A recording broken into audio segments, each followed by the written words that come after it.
और बच्चों कैसे हो? Good morning from crochet.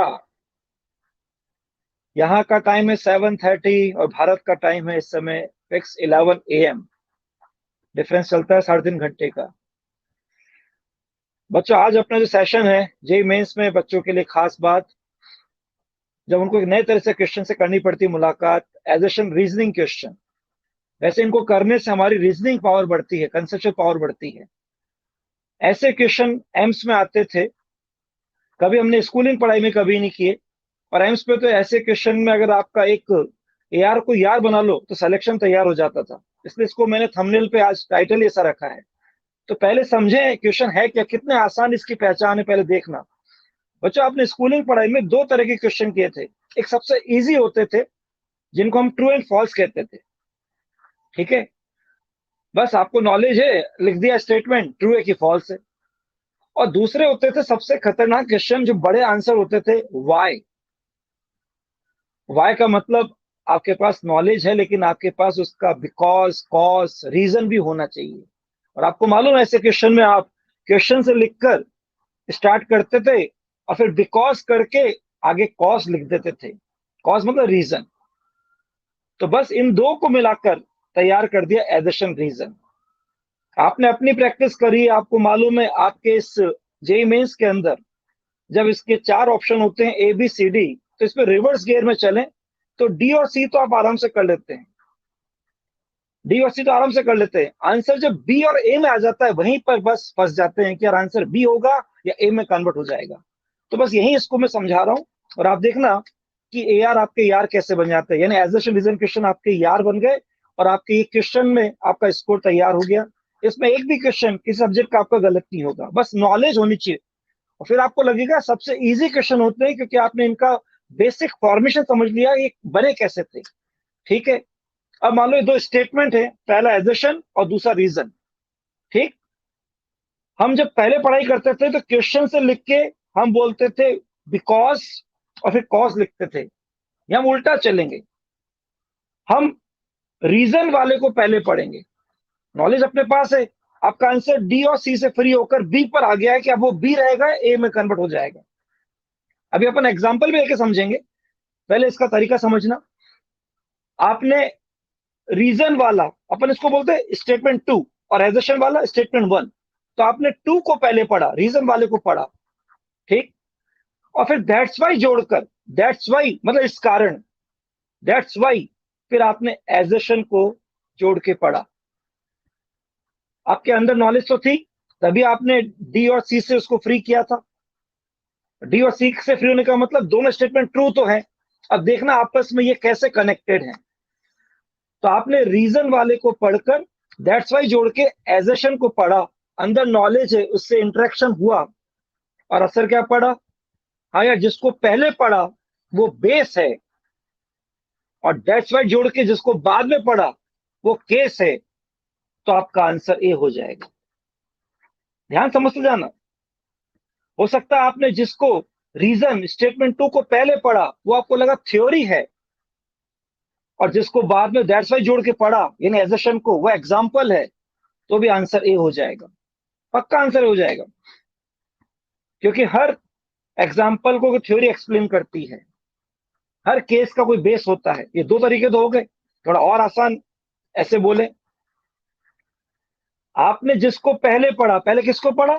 Reason वाले को, स्टेटमेंट टू को आपने पहले उसको पढ़ा और दैट्स वाई जोड़ के एजर्शन वाले को पढ़ा। पढ़ते इंप्रेशन पढ़ा कि यार रीजन वाला कोई कंसेप्ट है, कोई ऐसा थॉट है, और एजर्शन वाला जिसको बाद में जोड़ के पढ़ा कंक्लूजन है, कोई रिजल्ट है, तो भी आंसर ए हो जाएगा। तीन तरीके तो हो गए। और आसान,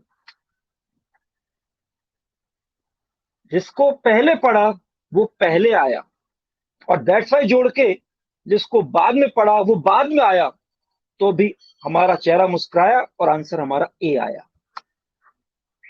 बच्चों ये चार तरीके से, जब आप डी और सी से फ्री हो गए हैं, अब आपको चेक करना है कि आंसर बी में रहेगा या ए में कन्वर्ट हो जाएगा। आपका ये तरीका किसी भी सब्जेक्ट के किसी क्वेश्चन को गलत नहीं कर सकता, ये मैं लिख के दे सकता हूं। और अब इसका प्रूफ भी दूंगा मैं आपको। और आपका एजर्शन रीजन का हर क्वेश्चन फिजिक्स, केमिस्ट्री, मैथ्स में आपका स्कोरिंग क्वेश्चन हो गया। अब इसको समझते हैं, फिर इसका मैं आपको प्रूफ भी करूंगा कि वो गलत कभी नहीं हो सकता। मान लीजिए मैंने आपसे एक कॉमर्शियल प्रैक्टिकल लाइफ की बात करी। जैसे अपन अपने हिंदू धर्म की बात करें तो गीता एक महान ग्रंथ है। अगर हम ईसाई की बात करें तो आपको बाइबल मालूम, वहां महान ग्रंथ है। अब मैंने ऐसे बोल दिया स्टेटमेंट में, एजर्शन गीता एक महान ग्रंथ है, और मैंने बोला रीजन बाइबल एक महान ग्रंथ है, दोनों अलग अलग रिलीजन के हैं, तो कनेक्शन ही नहीं है। तो आंसर क्या रहेगा? बी हो जाएगा, क्योंकि दोनों स्टेटमेंट ट्रू हैं, दोनों अपने अपने हॉली बुक्स हैं, अपने अपने धर्म में।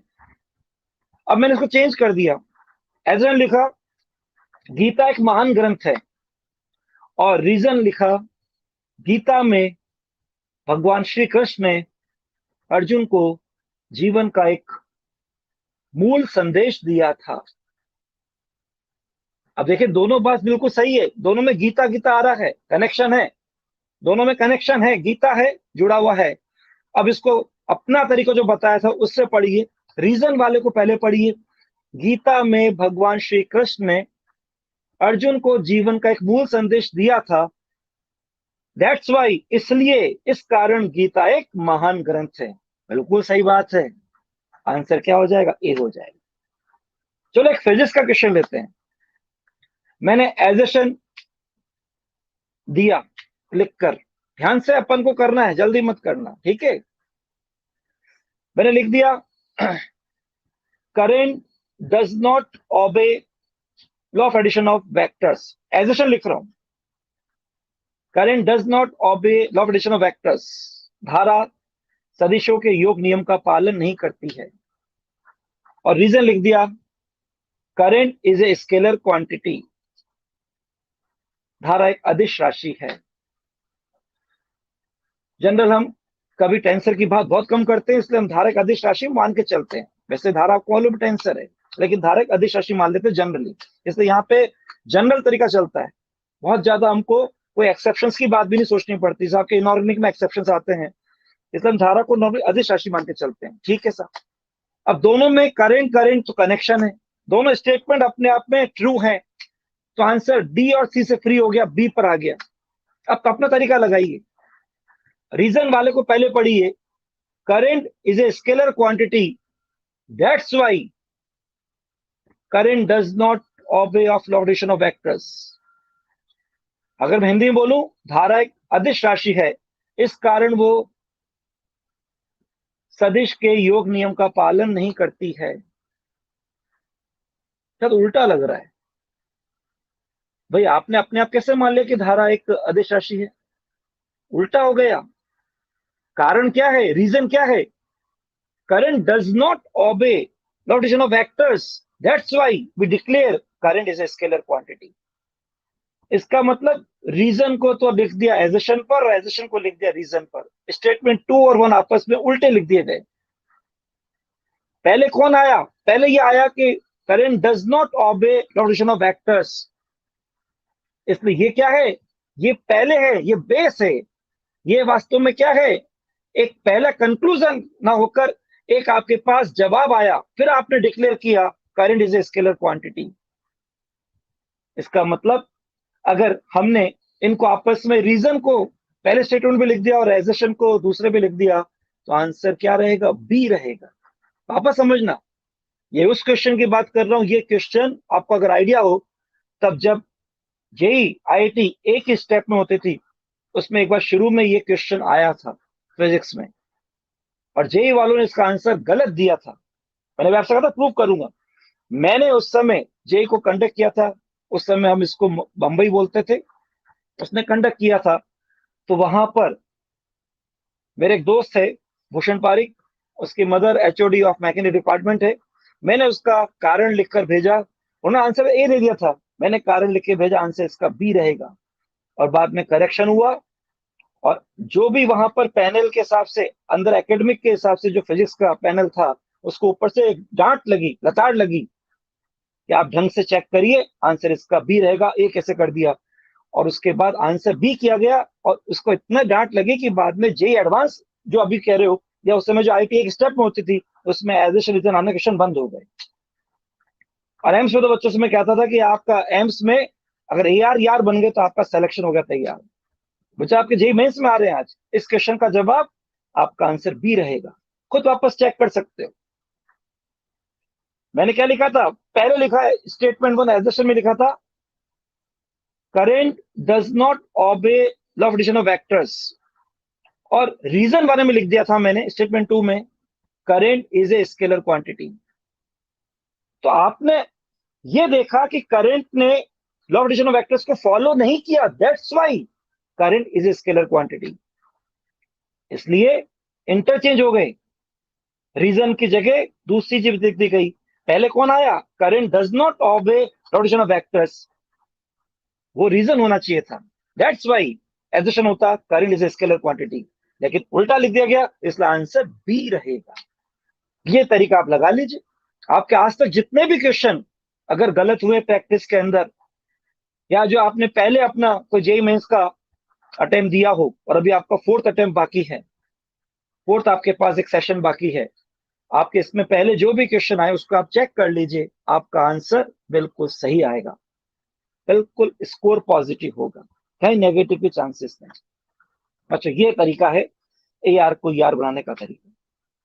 बस आपको ये मालूम है कि आज से कि अगर आपके पढ़े हुए किसी भी टॉपिक का, एक आर्टिकल का अगर क्वेश्चन है, भले फिजिक्स में हो, केमिस्ट्री में हो, कि आपके लिए मैथ्स में हो, मैं तो प्रैक्टिकल लाइफ की बात कर ली, तो आपका आंसर जो आप डिक्लेयर करेंगे इस तरीके से, जो आपका स्मार्ट तरीका है, आपका आंसर वही वास्तव में आंसर की में होगा और इसके हिसाब से आपका स्कोर पॉजिटिव होगा।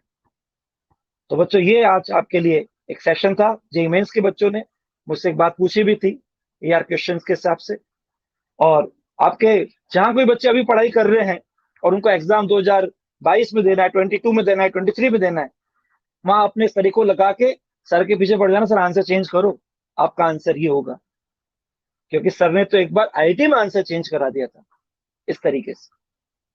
ठीक है बच्चों, तो बस अभी हम यहाँ बैठे हैं और इस समय यहाँ पर मैं बालकनी में बैठा हूँ, हो सकता है कुछ ग्लेरिंग इफेक्ट हो, आसपास चमक ज्यादा आ रही हो, लेकिन सामने बिल्कुल सन है जो गजब का चमक रहा है। और बहुत गजब की बात है, कलाम साहब कहे सन को देख के आपको भी मालूम होगा, उन्होंने अपनी जितनी बातें अच्छी बच्चों के लिए, विद्यार्थियों के लिए लिखी है, उनकी बुक है विंग्स ऑफ फायर, अग्नि की उड़ान, नाम सुना होगा आपने। तो कलाम साहब ने कहा था, if you want to shine like a sun then you to burn like a sun. अगर आपको सूर्य की तरह चमकना है तो आपके अंदर आग भी सूर्य की तरह होनी चाहिए। तो बच्चों, आपकी ये जो उम्र है, इसमें हमेशा अंदर आग लगी होनी चाहिए, अंदर बर्निंग डिजायर होनी चाहिए। केवल डिजायर से काम नहीं चलता, आप जानते हैं डिजायर का मतलब